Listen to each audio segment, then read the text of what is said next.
प्यारे बच्चों, कैसे हैं आप लोग? चलिए ठीक ही होंगे। फिर से आज आप लोग हैं इजी केमिस्ट्री एसटीएम के यूट्यूब चैनल पे। तो आप लोग ये जो क्रैश कोर्स स्टार्ट किए थे, उस क्रैश कोर्स में हम फिजिकल केमिस्ट्री को कंप्लीट कर चुके हैं। तो अब बारी है इनऑर्गेनिक केमिस्ट्री का। तो आइए हम लोग पढ़ना से स्टार्ट करेंगे इनऑर्गेनिक केमिस्ट्री।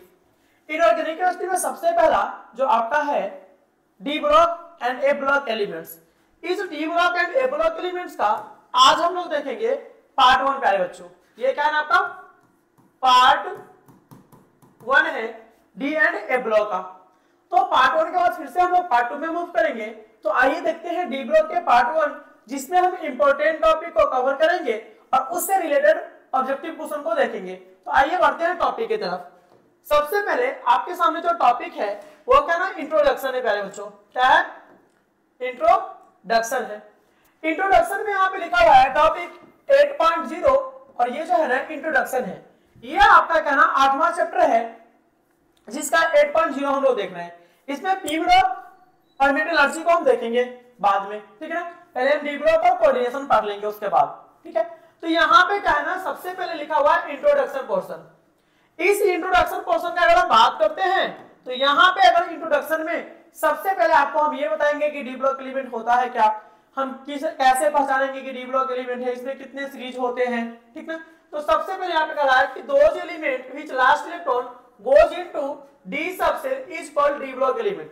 मान लीजिए आपके सामने कोई एलिमेंट है, अगर आप उसका इलेक्ट्रॉनिक कॉन्फ़िगरेशन लिखे और उसका लास्ट इलेक्ट्रॉन अगर डी सबसेल में चला गया तो उसको हम बोलेंगे डी ब्लॉक एलिमेंट। जैसे आइए एग्जांपल से समझते हैं। यहाँ पे फॉर एग्जांपल आपके सामने ले लिए स्कैंडियम। आपको पता है कि स्कैंडियम का एटॉमिक नंबर होता है 21। कितना तो हमारे 21 होता है। यहाँ पे सबसे पहले होता है आर्गन। आर्गन होता है और आर्गन का होता है 4s2। तो यहाँ पे 18 तो 20 हो गया और 3d का आ गया 1 हो गया। तो इस जब हम स्कैंडियम का इलेक्ट्रॉनिक कॉन्फ़िगरेशन लिखे तो लास्ट इलेक्ट्रॉन किस सबसेल में गया? डी सबसेल में। जब लास्ट इलेक्ट्रॉन यहाँ पे डी सबसेल में गया तो इसको हम डी ब्लॉक एलिमेंट बोल सकते हैं, ठीक ना। ये क्या हो गया? वो डी ब्लॉक एलिमेंट हो गया आपका, ठीक ना, क्योंकि इसका लास्ट इलेक्ट्रॉन किस सबसेल में गया? डी सबसेल में गया। जैसे इसके बाद हम बात करते हैं टाइटेनियम 22 का, कि टाइटेनियम 22 का क्या होगा। तो फिर से आप देखिएगा सरसी, आर्गन होता है 18 और इसके बाद होता है 4s2 और 3d का लगा 2। तो इसका भी लास्ट इलेक्ट्रॉन किस सबसेल में गया? डी सबसेल में। और जिस एलिमेंट का लास्ट इलेक्ट्रॉन अगर डी सबसेल में चला जाए उसे हम डी ब्लॉक एलिमेंट कहते हैं। तो इसके बाद आगे का है कि it present between S and P block. ये जो डी ब्लॉक एलिमेंट होगा एस ब्लॉक और पी ब्लॉक के बीच में प्रेजेंट होता है, ठीक है। दूसरा, it contains 10 group which are 3 to 12। कहने का अर्थ है डी ब्लॉक के टोटल 12 ग्रुप होता है, जो ग्रुप नंबर 3 से ग्रुप टोटल 10 ग्रुप होता है, जो ग्रुप नंबर 3 से ग्रुप नंबर का होता है 12 तक होता है, ठीक है ना। अब उसका है इट कंटेन्स 4 सीरीज, मतलब कि जो डी ब्लॉक होते हैं उसमें 4 सीरीज होते हैं। तो आप यहाँ पे क्या ना तीनों पॉइंट को याद करके रखें कि सर से डी ब्लॉक का लास्ट इलेक्ट्रॉन डी सबसेल में जाता है। वैसा एलिमेंट जो डी ब्लॉक में रखा गया है उसका अगर आप कॉन्फ़िगरेशन लिखते हैं तो उसका लास्ट इलेक्ट्रॉन किस सबसेल में जाएगा? डी सबसेल में। दूसरा बात कि ये जो डी ब्लॉक के तत्व होगा ना, ये क्या होता है हमारे एस और पी के बीच में होता है। तीसरा बात कि इट कंटेन्स 10 ग्रुप। इसमें कितने 10 ग्रुप होते हैं, जो होता है 3 to 12, मतलब कि 3 से लेकर 12 तक होते हैं। अब इसके हम आगे बढ़ते हैं तो देखते हैं क्या कौन कौन होते हैं सीरीज। तो डी ब्लॉक में 4 सीरीज होते हैं। जिस 4 सीरीज में सबसे पहला सीरीज था 3d सीरीज, और ये आपके लिए कहना काफी इंपॉर्टेंट है। आपको 3d सीरीज के बारे में हर एक चीज पता होना चाहिए, ताकि सबसे ज्यादा क्वेश्चन पूछा जाता है तो वो 3d सीरीज से पूछा जाता है। 1 मिनट,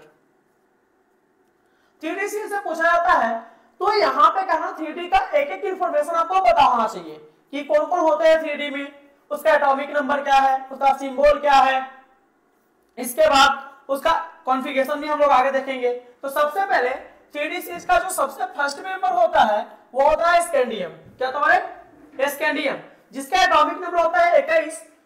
उसका होता है titanium 22, vanadium 23, chromium 24, manganese 25, iron 26, cobalt 27, nickel 28, copper 29 और जिंक 30।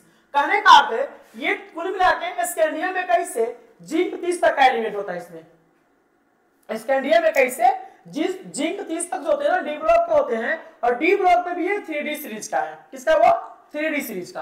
अब यहाँ पे हम कुछ इंपॉर्टेंट टर्म्स को लिखे हुए हैं, जैसे क्या लिखे हुए हैं कि यहाँ पे जो स्कैंडियम होता है इसका होता है इट हैज लोएस्ट डेंसिटी, देखिए सबसे कम जो डेंसिटी होता है इसमें स्कैंडियम के पास होता है। देखिए स्कैंडियम का घनत्व क्या होता है? सबसे कम होता है, तो इस बात को आप याद रखें। दूसरा क्रोमियम का होता है it has high melting point, मतलब कि इसके पास क्या होता है? हाई मेल्टिंग पॉइंट होता है। क्यों होता है हम देखेंगे आगे का ना इलेक्ट्रॉनिक कॉन्फ़िगरेशन पढ़ने के बाद। उसके बाद जिंक जो होता है इसका लोएस्ट मेल्टिंग पॉइंट होता है।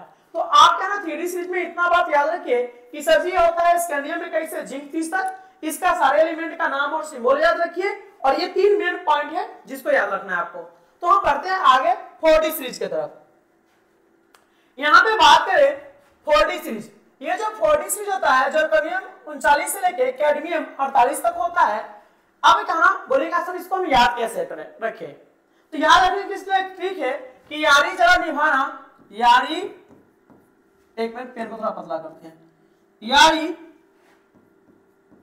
जरा निभाना मौत तक, रुकावट राह पड़े आगे कूद, आगे कूद। यारी जरा निभाना, यारी जरा निभाना, मतलब कि यारी जरा निभाना मौत तक, रुकावट राह पड़े आगे कूद। तो ये होता है जर्मेनियम 39 से लेकर के प्यारे बच्चों कैडमियम 48 तक। तो आपका ना 4D सीरीज को भी याद रखिए कि सर जी यारी जरा निभाना मौत तक, रुकावट राह पड़े आगे कूद। यारी मतलब कि वाई, तो कि इसका होता है मतलब कि ये टेरियम, उसके बाद क्या होता है यहाँ पे जर्मेनियम होता है, उसका क्या होता है यहाँ पे Nb होता है, इसके बाद क्या इस तरह से आता है कैडमियम 48 तक, ठीक ना। तो यहाँ पे हो गया ये टेरियम से लेके कैडमियम तक कहाँ होता है? कैडमियम 48 तक होता है, ठीक है। इसके बाद हम बात करते हैं 5D सीरीज का। तो 5D सीरीज में होता है यहाँ पे क्या ना 4D में दो इंपॉर्टेंट पॉइंट को देख लेते हैं कि यहाँ पे क्या ना जर्मेनियम जो है ना इसका यूज हम लोग करते हैं preparation of bullet proof steel alloy. देखिए बुलेट प्रूफ का जो स्टील अलॉय बनते हैं ना मिश्र धातु, उसका उसमें हम लोग जर्मेनियम का यूज करते हैं। दूसरा यहाँ पे जो मोलिब्डेनम है इसका भी होता है हाई मेल्टिंग पॉइंट, क्या तो हाई मेल्टिंग पॉइंट होता है जर्मेनियम का, सॉरी मोलिब्डेनम का। इसके बाद हम बढ़ते हैं आगे 5D सीरीज की तरफ। यहाँ पे कहा कि यहाँ पे होता है लैंथेनाइट से लेकर के Hg मतलब कि मरकरी तक होता है, जिसमें क्या ना लैंथेनाइट से हॉफनियम तक Hf तक 14 एलिमेंट का गैप होते हैं। कितने का गैप होता है? 14 का। आपको ये पता चल रहा होगा कि सर जी 57 है उसका 72 है, मतलब कि यहाँ पे क्या ना 57 है उसका क्या 72 है। अब क्या ना यहाँ पे बात करते हैं सीजियम 55 से लेके ये कहां से लेकर के 58 से लेकर के 71 तक क्या होता है? ये गैप होता है, ठीक ना, जिसको हम बोलते हैं लैंथेनाइट सीरीज, और इसको हम ए ब्लॉक में देखेंगे। और यहाँ पे क्या ना ये C55 से 58 से लेकर के यहाँ ल्यूटेनियम जो होता है ये होता है 71 तक, टोटल 14 एलिमेंट जो लैंथेनाइट सीरीज में हम लोग देखेंगे। तो आप इसको क्या ना यहाँ पे इस सीरीज में क्या ना बस एक चीज आप याद रखिए कि सर जी ये 4F होता है जिसको हम कहाँ पे लैंथेनाइट में पढ़ेंगे। दूसरा यहाँ पे जो Hg है ना ये होता है लिक्विड एट रूम टेम्परेचर मतलब कि जो ये Hg होता है इसको हम रूम टेम्परेचर पे देखें तो ये द्रव अवस्था में पाया जाता है। इसके जस्ट आगे हम देखें तो यहाँ पे क्या है ना लिखा हुआ है 6D सीरीज जो होता है एक्टिनाइट से कॉपरनिशियम तक होता है। अब क्या है यहाँ पे जो होता है ना थोरियम 90 से लोरेंशियम 130 जो होता है एक्टिनाइट सीरीज, एक्टिनाइट सीरीज, और एक्टिनाइट सीरीज का 5F बड़ा रहता है, तो बड़ा रहता है 5F। तो अब हम बढ़ते हैं इससे रिलेटेड ऑब्जेक्टिव की तरफ। तो मेन रूप से कहना आप इसमें याद रखिएगा क्या हुआ 3D सीरीज, क्या याद रखना आपको? ये 3D सीरीज कहना आपके लिए सबसे ज्यादा इंपॉर्टेंट है। 3D सीरीज में कहना आप 21 से लेके 30 तक का एटॉमिक नंबर याद रखें। उसके बाद आप क्या ना यहाँ पे याद रखें कि इट हैज लोएस्ट डेंसिटी, सबसे कम घनत्व अगर होता है तो स्कैंडियम के पास होता है। इसके बाद क्रोमियम क्या ना इसका हाईएस्ट मेल्टिंग पॉइंट होता है, और इसके बाद हम बात करते हैं जिंक का लोएस्ट मेल्टिंग पॉइंट होता है। ये आप सीरीज याद करके रखें, आपके लिए काफी फायदेमंद होगा। अब हम बात करें थोड़ा सा क्या ना ऑब्जेक्टिव की तरफ। तो आज ये देख लेते हैं ऑब्जेक्टिव क्वेश्चन। सबसे पहला ऑब्जेक्टिव है in which of the following is transition metal. हम ट्रांजिशन मेटल किसको बोलते हैं? डी ब्लॉक को। किसको बोलते हैं? डी ब्लॉक को बोलते हैं ट्रांजिशन मेटल। पहले ही स्लाइड पे आप देखे हुए थे, तो यहाँ पे क्या ना डी ब्लॉक एलिमेंट इसका क्या हो जाएगा? करेक्ट आंसर हो जाएगा। इसके जस्ट अगर आप बात करते हैं तो यहाँ पे क्या है कि in which of the following not transition metal, इसमें से कौन ऐसा है जो ट्रांजिशन मेटल नहीं है? तो आपको पता है कि सच ही स्कैंडियम तो ट्रांजिशन मेटल है, स्कैंडियम तो ट्रांजिशन मेटल है, टाइटेनियम भी है, मैग्नीज भी है, लेकिन सोडियम ट्रांजिशन मेटल नहीं होता है। हम सोडियम को ट्रांजिशन मेटल के सीरीज में नहीं रखते हैं, ठीक ना। अब इसके बाद हम नेक्स्ट क्वेश्चन की तरफ बढ़े तो यहाँ पे कह रहा है कि आयरन इज, आयरन क्या है? तो आपको पता है कि आयरन होता है Fe, इसका एटॉमिक नंबर 26 होता है। क्या होता है? 26। और एटॉमिक नंबर 26 होता है तो ये जाता है डी ब्लॉक में। कहां पे बोले? डी ब्लॉक में। और डी ब्लॉक के 3D सीरीज में होता है, इसलिए इसको हम बोलते हैं ट्रांजिशन एलिमेंट। क्या बोलेंगे? बोले ट्रांजिशन एलिमेंट बोलेंगे। इसके बाद आपके सामने फिर से क्वेश्चन दिख रहा है in the following transition element the lowest melting point and boiling point is exhibited by. इसमें से कौन ऐसा है जिसका मेल्टिंग पॉइंट और बॉइलिंग पॉइंट सबसे कम होगा रूम टेम्परेचर पे? तो आपको पता है मरकरी, ये इसका करेक्ट आंसर हो गया, ठीक है ना। इसके जस्ट अगर आप आगे बढ़िए क्वेश्चन की तरफ, यहाँ पे कह रहा है कि in which of the following is liquid at room temperature.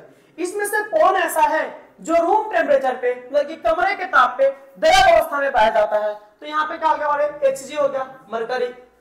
इसके जस्ट आगे हम बढ़ेंगे तो फिर से कहना क्वेश्चन आपके सामने होगा कि bullet proof steel alloy is prepared by using, मतलब कि स्टील प्रूफ मतलब कि बुलेट प्रूफ स्टील एलॉय अगर हमको बनाना पड़े तो हम किसका यूज करेंगे? तो आपको पता है कि सर जी हम जर्मेनियम का यूज करते हैं, ठीक है ना। इसके जस्ट बाद अगर हम बात करते हैं ताकि paramagnetism is exhibited by molecule. देखिए पैरामैग्नेटिक बिहेवियर किसके वजह से होता है? तो अनपेयर्ड इलेक्ट्रॉन के वजह से होता है। इसका रीजन हम आगे के क्लास में देखेंगे। तो यहाँ पे कह रहा है कि कंटेनिंग ओनली पेयर्ड इलेक्ट्रॉन, यहाँ पे क्या ना कैरिंग अनपेयर्ड इलेक्ट्रॉन। ये आपका आंसर क्या हो जाएगा? करेक्ट हो जाएगा। इसके जस्ट अगर हम आगे बढ़ते हैं नेक्स्ट स्लाइड की तरफ, यहाँ पे कहा कि which occur in nature in free state. तो इसमें से कौन है जो नेचर में फ्री स्टेट में पाया जाता है? तो प्लेटिनियम जो क्या है ना फ्री स्टेट में पाया जाता है, ठीक है। इसके जस्ट आप देखिए फिर से क्वेश्चन, तो कहा कि which of the following transition metal show lowest density. तो कि कौन ऐसा ट्रांजिशन मेटल है जिसका डेंसिटी सबसे कम होता है? तो आपको यह बात पता है कि सर जी जो स्कैंडियम होता है, स्कैंडियम का कहना डेंसिटी क्या होता है? सबसे कम होता है। तो ये हो गया स्कैंडियम जो कहना ट्रांजिशन एलिमेंट का फर्स्ट में एलिमेंट है, ठीक है ना। इसके बाद कह रहा है कि which of the following transition metal has lowest boiling point. किसका बॉइलिंग पॉइंट लोएस्ट होता है? जिसमें जिंक का होता है, क्या कि ये सब क्या ना 3D सीरीज का है, और 3D सीरीज में किसका होता है? जिंक का बॉइलिंग पॉइंट सबसे कम होता है और मेल्टिंग पॉइंट भी, ठीक है ना। अब यहाँ पे कह रहा है कि C58 is a member of, किसका होता है? डी ब्लॉक का होता है ये, क्या कि 21 से लेकर 30 तक कहां पे जाता है? 3D सीरीज में। उसका 30 से लेकर फिर 40 तक कहां पे जाता है? मतलब कि 8 तो गैप होता है, 39 से लेकर फिर कहां तक जाता है? कैडमियम तक। 48 तक वो भी क्या होता है? डी ब्लॉक होते हैं। उसके अलावा भी क्या ना अगर हम बात करते हैं सी का, तो ये क्या ना सी जो होते हैं ना ये डी ब्लॉक के नहीं होगा। C58 से, एक मिनट सॉरी, ये जो C58 वाले ये होता है ए ब्लॉक के, ताकि यहाँ पे 57 के बाद क्या ना 58 से गैप होता है, तो ये चला जाता है ए ब्लॉक एलिमेंट में। कहां पे चला जाता है? बड़े ए ब्लॉक में, ठीक है ना। इसके जस्ट बाद हम देखते हैं नेक्स्ट क्वेश्चन का कि which element belong to D block. इसमें से कौन डी ब्लॉक में बिलोंग्स करता है? तो आपको पता होना चाहिए कि जो कॉपर है सर जी ये डी ब्लॉक का एलिमेंट है। अगले क्वेश्चन की तरफ बढ़े तो कहा कि the element with our atomic number 26। इसमें से कौन ऐसा एलिमेंट है जिसका एटॉमिक नंबर 26 होगा? तो आपको पता होना चाहिए कि आयरन जो है ना इसका एटॉमिक नंबर कितना होना चाहिए? 26 होता है, ठीक है ना। अगले क्वेश्चन की तरफ बढ़ेगा, कह रहा है यहाँ पे which of following is not transition element. इसमें से कौन ऐसा है जो ट्रांजिशन एलिमेंट नहीं है?